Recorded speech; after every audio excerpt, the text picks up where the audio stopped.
कुछ लोगों ने कहा सरकार ईमानदारी से तो कम ही लोग हैं जो सोना पहन पावे, कुछ और संशोधन कीजिए। तो महाराज गोस्वामी तुलसीदास जी महाराज ने रामायण में एक संकेत दे दिया। बोले संसार की कोई वस्तु है ही नहीं जिसमें दोष न हो। जड़ चेतन गुण दोष में विश्व कीन करता। भोजन करते हैं तो अन्न में दोष, वस्त्र पहनते हैं तो वस्त्र में दोष, हर वस्तु सदोष है। परंतु जो वस्तु भगवान को निवेदित कर दी जाए वो निर्दोष हो जाती है। अन्न में दोष है पर ठाकुर जी का भोग लग जाए तो वो प्रसाद बन जाता है, फिर अन्न नहीं रह जाता, सारा दोष उसका दूर हो जाता है। इसलिए जो भी वस्तु संसार की ग्रहण करो उसे भगवान को समर्पित करके, भोजन करना है तो भोग लगा के, वस्त्र पहनना है तो ठाकुर जी को पहना के, ऐसे ही अलंकार पहनना है, होगा स्वर्ण में दोष पर पहले ठाकुर जी को पहना दो और ठाकुर जी का अलंकार प्रसाद बना करके आप धारण कर लो, उसमें फिर साक्षात प्रभु का ही वास होगा। तुम ही निवेदित भोजन करही, तुम ही निवेदित भोजन करही, तुम ही निवेदित भोजन करही, निवेदित भोजन प्रभु प्रसाद पटभूषण धरहि, प्रभु प्रसाद पटभूषण धरहि। भगवान का ही प्रसाद बना के वस्तु को ग्रहण करो, वह वस्तु निर्दोष हो जाती है। परंतु एक दिन महाराज परीक्षित स्वर्ण मंडित मुकुट धारण किए हुए शिकार खेलने के लिए निकल पड़े। दिग्भ्रमित हो गए, भूख प्यास से पीड़ित होकर समीक महाराज की कुटिया में पहुंच गए। अरे महाराज जी, भाई आश्रम में कोई है? और कहीं से कोई प्रत्युत्तर नहीं। क्या कोई भी नहीं? कुटिया के भीतर जाकर के देखा महाराज परीक्षित ने तो समीक मुनि समाधिस्थ बैठे हुए थे। राजा को भ्रम हो गया, मृषा समाधि आहोस्ते, इसकी ये झूठी समाधि है, ये मेरा शब्द सुन रहा है पर आंख बंद करके इसलिए बैठ गया है ताकि राजा की सेवा के चक्कर में कौन पड़े, अपने आप चिल्ला के चला जाएगा। अरे राजा ईश्वर का अंश होता है, देखता हूं असली है कि नकली। एक मरा हुआ सर्प दिखाई पड़ा तो धनुष कोटि से उठा करके महात्मा के गले में लपेट दिया। परमात्मा असली, समाधि भी असली, कोई भी उन पर अंतर नहीं पड़ा। महाराज परीक्षित तो चले गए। संत को समझने में भूल हो जाए तो परिणाम बहुत भयानक होता है। कहीं असली को नकली समझ बैठे तो खतरा ही खतरा, और कहीं नकली को असली समझ बैठे तो भी बहुत खतरा। रामायण में प्रताप भानु की कथा सुनी होगी। एक पाखंडी महात्मा के चक्कर में पड़ के राजा प्रताप भानु का सर्वनाश हो गया। कितना भयंकर परिणाम हुआ एक पाखंडी पर विश्वास करके। और भागवत में एक असली संत को नकली समझ बैठने की गलती कर बैठे परीक्षित, मरा सर्प डाल दिया, चले। ये दृश्य एक बालक ने देखा और दौड़ करके समीक महाराज के पुत्र को सूचित किया, जो कौशिकी नदी के तट पर खेल रहा था। जहां पूरा समाचार सुनाया वह ऋषि कुमार क्रोध में भर गया। मेरे पिता का समाधि अवस्था में अपमान किया राजा ने। आंखें अंगारे बरसाने लगी उस बालक की। तुरंत जल में प्रविष्ट हो गया नदी में। और कौशिक्याप उपस्पृश्य वाग वज्रम विससर्ज, कौशिकी नदी का जल अपने हाथ में लेकर के भयंकर शाप दे डाला महाराज परीक्षित को। इति लंघित मर्यादम तक्षकः सप्तमे हनि, दक्षति स्म कुलांगारम नोदितो में तदद्रोहम। ए कुलांगार, तुम्हारे पूर्वजों ने सर्वदा संतों की चरण रज अपने मस्तिष्क पर धारण करी और तूने संतों का अपमान किया। जा, मेरा शाप है, आज से सप्तम दिवस तूने सर्प के द्वारा मेरा पिता का अपमान किया है तो सर्प का ही तुझे ग्रास बनना पड़ेगा, सर्प दंश से तेरी मृत्यु होगी। ऐसा कह के जल छोड़ दिया और दौड़ा दौड़ा वह बालक अपने पिताश्री के सन्मुख आया। गले में मरा हुआ सर्प देखा, मुक्त कंठो रुरोधः। इतना क्रोध उस बालक को कि अपमान की आग में जलता हुआ रोने लगा। जब मुक्त कंठ रोया जोड़ जोड़ से तो समाधि खुल गई समीक मुनि की। नेत्र खोल के देखा, गले में मरा सर्प देखा, उतार के फेंक दिया, पुत्र को गोद में ले लिया। बेटा क्या हुआ, तू इतना क्यों रो रहा है? कंठावरुद्ध होने से बालक को कुछ भी नहीं बता सका, और अन्य जो बालक थे उन्होंने पूरा वृत्तांत बतला दिया। सारा समाचार सुनते ही जहां ये शब्द कान में पड़ा कि मेरे पुत्र ने 7वें दिन मरने का शाप भी दे दिया, अत्यंत खिन्न मना हो गए। अरे बेटा, तूने यह कितना बड़ा अनर्थ कर दिया। जिस महाभागवत की रक्षा करने के लिए हमारे प्यारे प्रभु मां के गर्भ में गए और उत्तरा के गर्भ में जाकर के उस बालक की रक्षा किए, उस परम वैष्णव परम भागवत उस परीक्षित को तुमने इतना बड़ा शाप दे दिया 7वें दिन मरने का। अब इस भारत भूमि को परीक्षित जैसा धर्मनिष्ठ धर्मात्मा राजा नहीं मिल सकता, क्योंकि अब जो राजा होंगे सब धर्मनिरपेक्ष होंगे, धर्म से उनका कोई मतलब ही नहीं। ऐसा धर्मात्मा परीक्षित जैसा कहां मिल सकता है? जब राजा धर्मात्मा नहीं होगा तो प्रजा में धर्म कहां होगा? यथा राजा तथा प्रजा। प्रजा जब धर्मनिष्ठ नहीं होगी तो वर्ण संकरता फैलेगी, और ये सारे दोष का कारण तू बनेगा बेटा। हे प्रभु, ये क्या अनर्थ हो गया, क्षमा करो मेरे पुत्र को, हमारे अपराध को। पर अब जो होना था वो तो हो चुका। तुरंत अपने सेवक को भेज करके परीक्षित को ये सारा समाचार सुनाया। जहां परीक्षित महाराज ने सुना कि 7वें दिन मरना सुनिश्चित है, तो सर्वस्व त्याग करके सीधे गंगा तट पर सुख तीर्थ में जाकर के विराजमान हो गए। पश्चाताप की आग में जल उठे। जिन संतों का मैंने सर्वदा सम्मान किया, आज उन संतों का अपमान करने की भावना मुझ में आई कैसे? ये नीच कर्म मैं तो सोच भी नहीं सकता जो हो गया मेरे से। अहो मया नीचमनार्यवत्कृतम् निरागसी ब्रह्मणि गूढ़ तेजसी। बारंबार पश्चाताप करते हुए महाराज परीक्षित गंगा तट पर आके विराजमान हो गए। ऋषि मुनियों को पता चला कि हमारे सम्राट को 7वें दिन मरने का शाप लग गया है, तो जितने सिद्ध कोटि के दिव्य महापुरुष थे सब के सब परीक्षित के पास दौड़े दौड़े आए।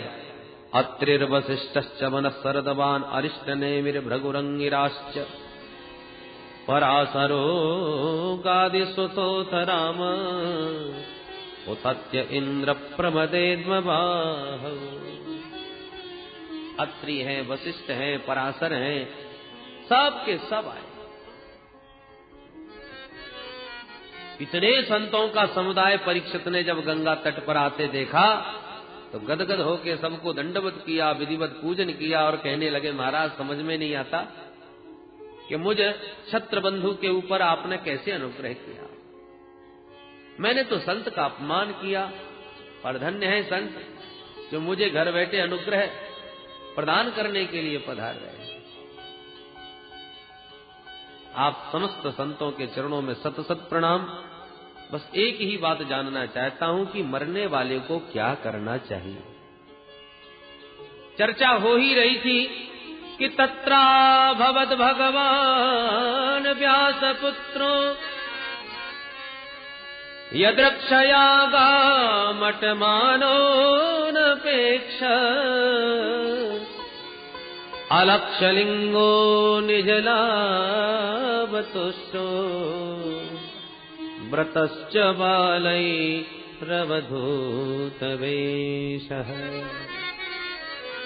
अचानक ऋषि मुनियों के बीच में साक्षात भगवान प्रकट हो गए। कौन से भगवान?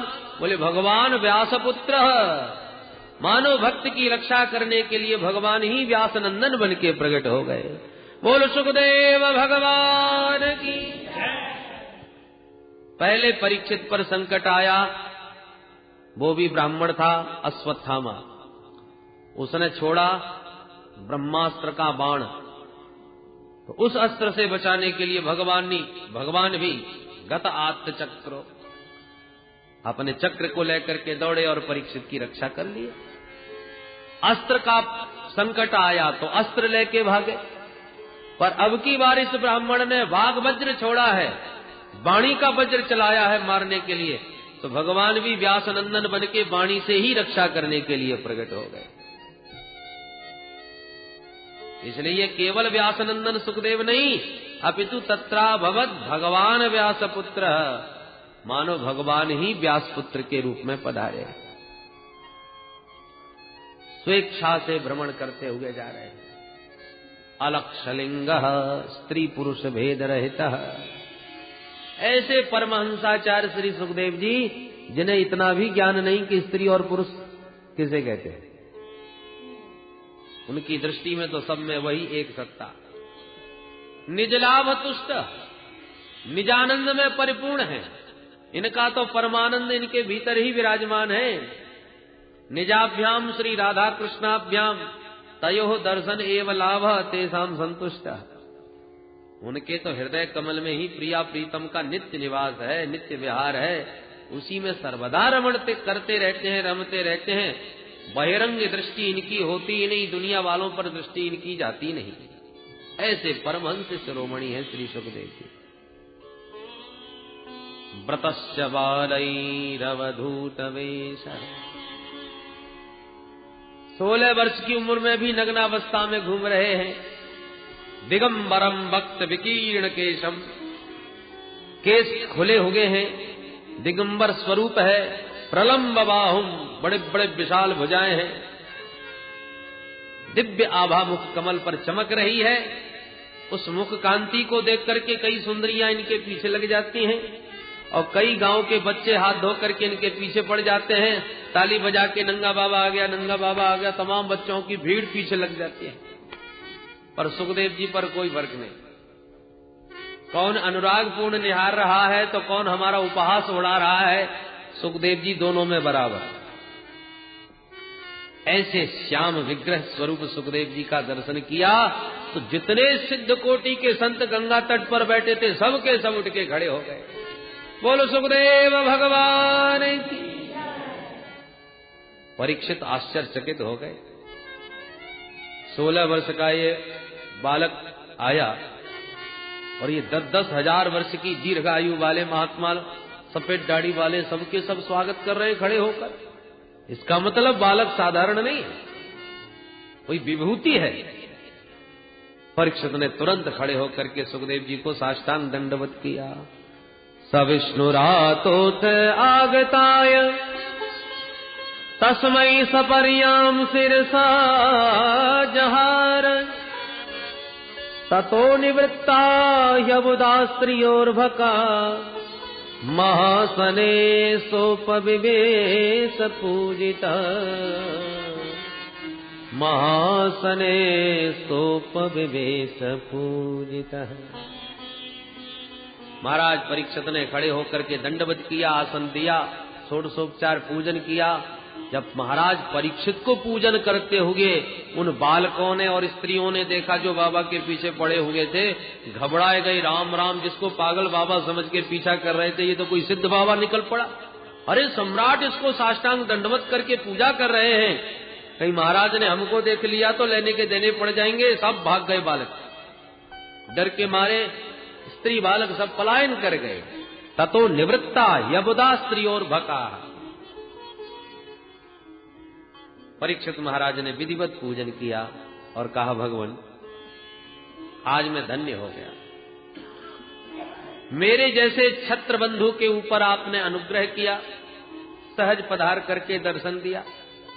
अरे आप जैसे तो संतों का कोई स्मरण भर कर ले तो पाप मुक्त हो जाए, और स्मरण के साथ साथ कहीं आप जैसे संतों का दर्शन मिल जाए फिर तो कहना ही क्या, और दर्शन के साथ साथ कहीं आपके चरणों का चरणोदक मिल जाए फिर तो पूछना क्या, और चरणोदक के साथ साथ कहीं आपके वचनों की गंगा में गोता लगाने को मिल जाए तब तो फिर पाप का लेश भी शेष नहीं रह सकता, अंश मात्र भी पाप है टिक नहीं सकता।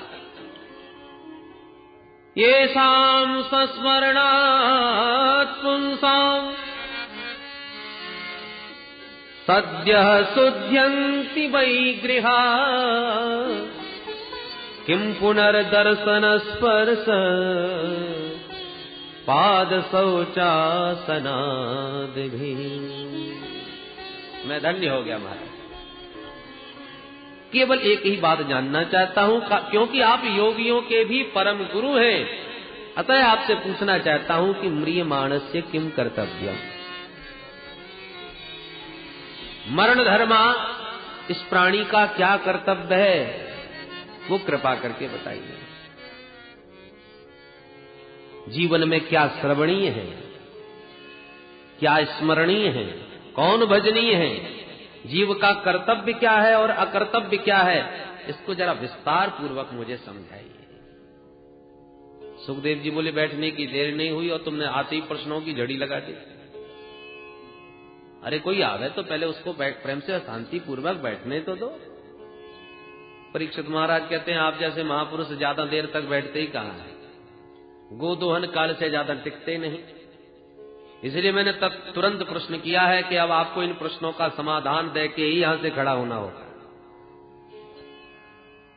सुखदेव जी परीक्षित के इन प्रश्नों पर विमुग्ध हो गए,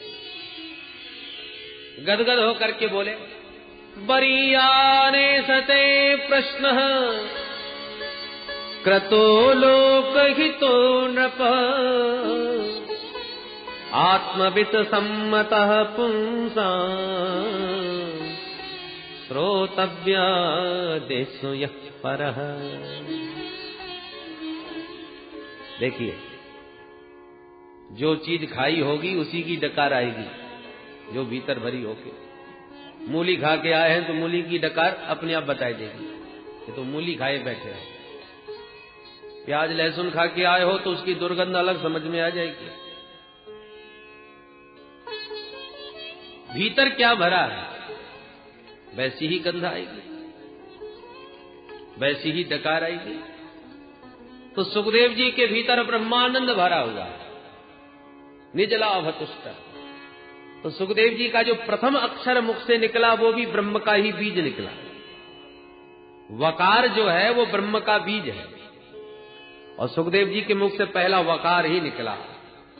वरीयाने सते प्रश्न कृतो लोकहितो नृप, वरीयाने सते प्रश्न।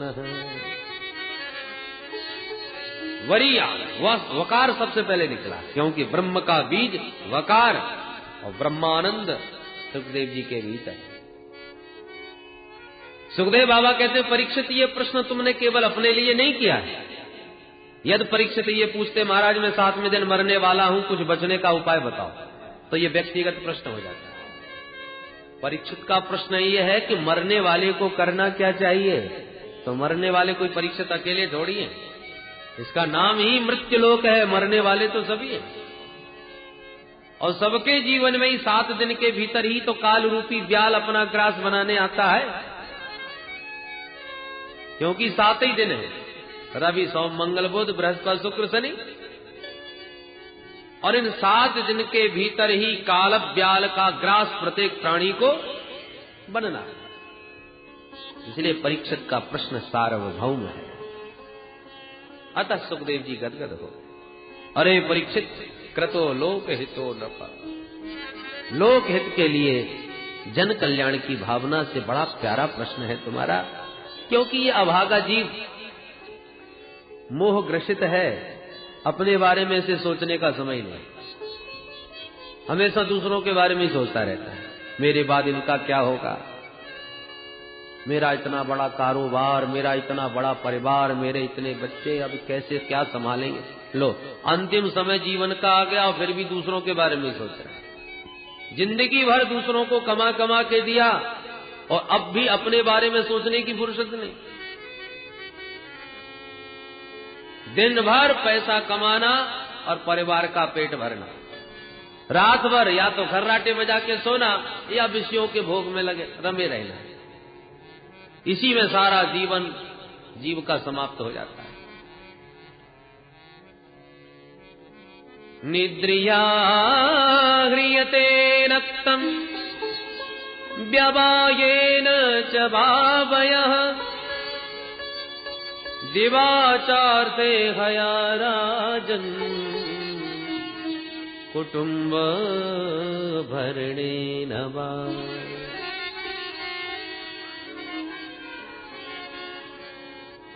इसलिए परीक्षित, जो प्राणी वास्तव में मृत्यु भय से मुक्त होना चाहता हो, उसे 3 बातों का अभ्यास करना चाहिए। क्या? तस्माद् भारत सर्वात्मा भगवान हरिरीश्वर श्रोतव्यः कीर्तितव्यश्च स्मर्तव्यश्चेच्छता भयम्। मृत्यु से जो अभय चाहता हो वो माधव की शरण में आ जाए। माधव की शरण में आए बिना मृत्यु से कोई बच नहीं सकता।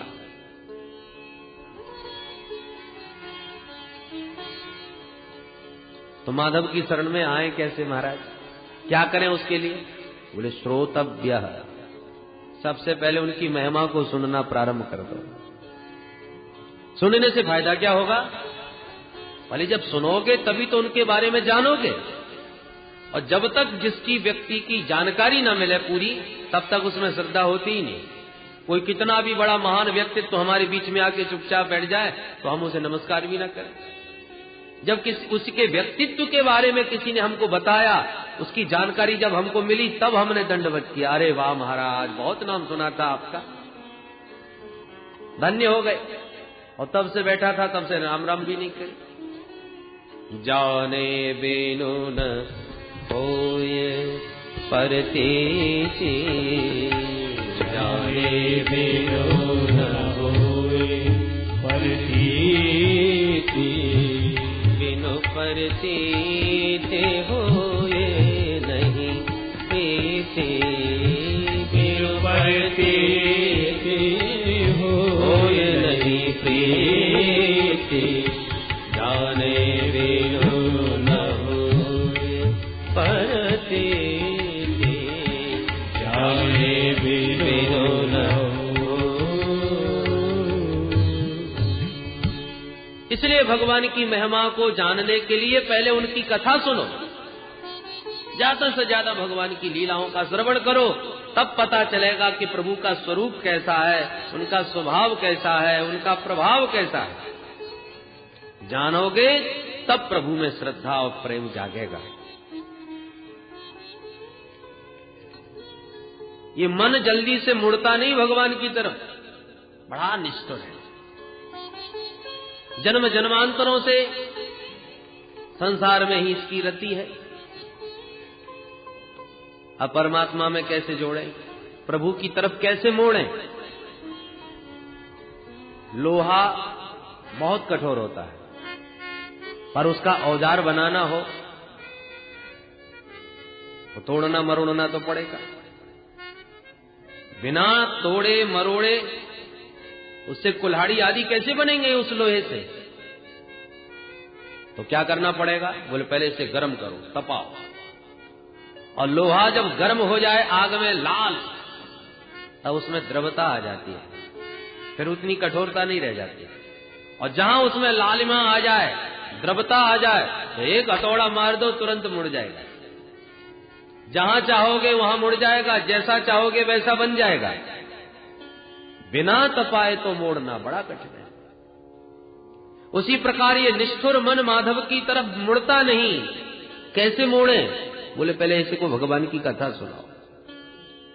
भगवान की माधुर्यपूर्ण लीलाओं को सुनते सुनते इस मन में द्रवता आ जाएगी, भगवान के प्रेम में पिघल जाएगा।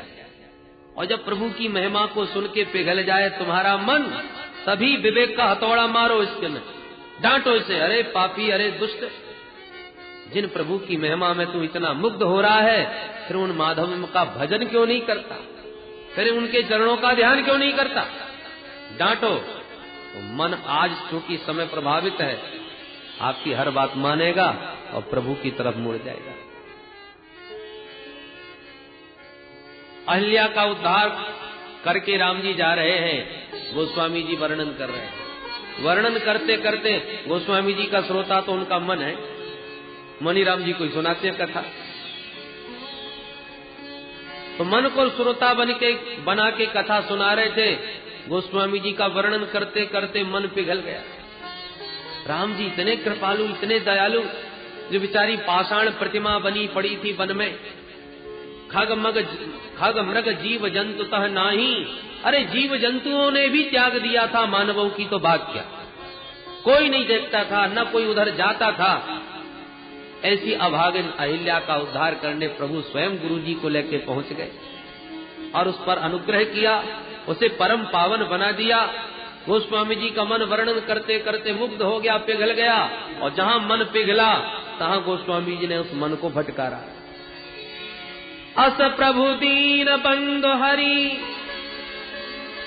कारण रहित दया, तुलसीदास सठ ताहि भज, छाड़ कपट जंजाल। अब ये जो सठ संबोधन है वो अपने मन को है। गोस्वामी जी कहते हैं, अरे सठ मन तो बड़ा जीत है। एक तरफ तो प्रभु की महिमा सुन सुन के आज इतना पुलकित हो रहा है, और जब भजन करने का नंबर आवे तो भाग जाता है इधर से उधर। इसलिए तुलसीदास सठ ताहि भज, छाड़ कपट जंजाल, ये दुनिया के जंजाल को छोड़ और ऐसे प्यारे प्रभु के जिनकी महिमा से तू पुलकित है उनका भजन कर। पूरी राम कथा सुनाने के बाद राम कथा के अंत में, रामायण के अंत में भी अपने मन को यही समझाया, बोल ऐसा कौन पापी है जगत में जो राम जी का आश्रय लेकर के पावन नहीं हो गया। पाई न कहीं गति पतित पावन, राम भज सुनो सठ मना। पाई न कहीं गति पतित पावन, राम भज सुनो सठ मना। मेरे राम भज सुन सठ मना, प्रभु राम भज सुन सठ मना पाई। गोस्वामी जी ने पूरी राम कथा सुना के अपने मन को समझाया। सुन सठ मना, इतना डांटते हैं, अरे मेरे सठ मन दुष्ट ढीठ, ध्यान से सुन। पाई न कहीं गति, पतित पावन राम भज। ऐसे पतित पावन प्रभु श्री राम जिनका आश्रय लेकर के किस पापी का उद्धार नहीं हो गया, किसको परम गति प्राप्त नहीं हुई, ऐसे राम जी का भजन कर। तो देखिए इस समय लोहा गर्म है, पिघला हुआ है, हथौड़ा मारो मुड़ जाएगा। उसी प्रकार श्रोतव्य, भगवान की महिमा को खूब सुनाओ। सुन सुन के मन जब प्रभावित होने लगे प्रभु की महिमा से, तभी हथौड़ा मारो विवेक का, डांटो, समझाओ अपने मन को। तो चूंकि समय पिघला हुआ है, प्रभु की महिमा से प्रभावित है, तो तुरंत आपकी बात मानेगा और ये भजन में समर्पित होगा। जबरदस्ती इस मन को प्रभु की तरफ मोड़ना बड़ा मुश्किल है, क्योंकि ये बड़ा निष्ठुर है, बड़ा ही कठोर है। जय सिया राम, जय जय सिया राम, जय सिया राम, जय जय सिया राम, जय सिया राम, जय जय सिया राम, जय सिया राम, जय जय सिया राम, जय सिया राम, जय जय सिया राम, जय सिया राम, जय जय सिया राम, जय सिया राम, जय जय सिया राम, जय सिया राम, जय जय सिया राम, जय सिया राम, जय जय सिया राम, जय सिया राम, जय जय सिया राम, जय सिया राम।